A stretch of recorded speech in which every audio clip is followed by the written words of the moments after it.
সুপ্রিয় দর্শক দেখছেন দাসুরি হাটের মুরগির হাট।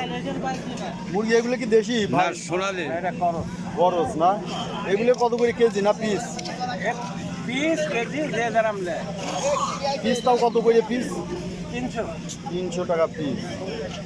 মুরগির সোনালির দাম নাকি কমে আছে। কবুতর কত করে বেচতেছো?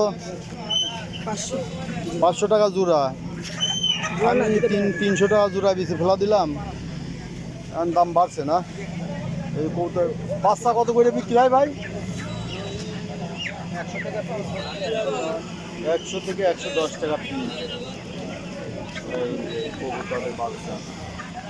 কারণ এই যে হাঁস মুরগি আছে ভাই, সারাদিনই তো চলে হাট না? এই যে সারাদিনই চলে। এগুলো কি সোনালি না? এই কি দেশি হাঁস? দেশি হাঁস। কত করে পিস চাইছেন?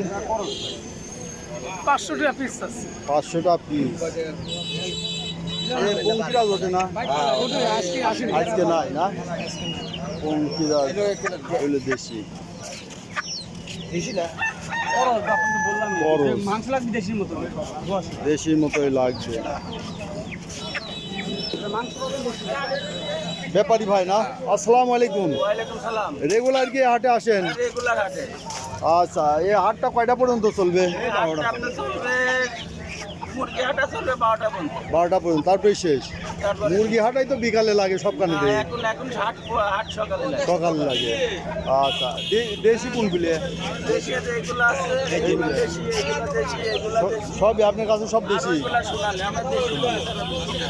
দেশি কত করে কেজি না পিস? দেশি মুরগি আমরা কিনছি 500 550 টাকা কেজি কিনছি। 500 550। আর বেচা কত? বেচা 600 600। এগুলো কেজি বাও বেচেন? কেজি আমরা কিনে হাফসা কিনি। কেজি বাই হাঁকসা সবই কিনতেছেন না বেচতেছেন? আমরা এখানে কিনছি। ঢাকায় নিয়ে যান নাকি? ঢাকাতে আমরা কিনছি। উৎসাহ বিক্রি করেন কোথায় বেচেন? ভেড়ামারা। ভেড়ামারা। ও ওইদিকে আবার চাহিদা ভালো। আচ্ছা, ঠিক আছে। এই যে ভাই এদিক থেকে কেনে হাজিরহাটে যান নাকি? না, হাজিরহাটে যাই না, আমি রাজাপুর, দাসুরি, মোলাডুলি, টিকনিদাই। এইদিকে হিসেবে 10 মিনিট দেখছেন। এটা হচ্ছে দাসুরি হাট। খাজনা পাতি কিরকম? একজন যদি একটা কেনে তার খাজনা আছে, খাজনা বেশি নেয় না। কত নেয় তাও কিসে? ওই খাজনা এক মুরগি 5 টাকা 6 টাকা এরকম। তাহলে তো আপনারা এনে আরামে আছেন। আর হাজিরহাটে খাজনা কাটি হাজিরহাটে খাজনা বেশি। বুঝলেন, শতকরা 10 টাকা বসায়। এইটা হলো সমস্যা। তো সুপ্রিয় দর্শক দেখলেন দাসুরি হাটে মুরগির হাট। যারা মুরগি ক্রয় করতে চান হাঁস মুরগি, দাসুরি হাটে চলে আসবেন। পাবনার দাসুরি হাটে দেশি মুরগি পাওয়া যায়। এই যে ভাইয়ের কাছে দেশি মুরগি পাওয়া যাবে।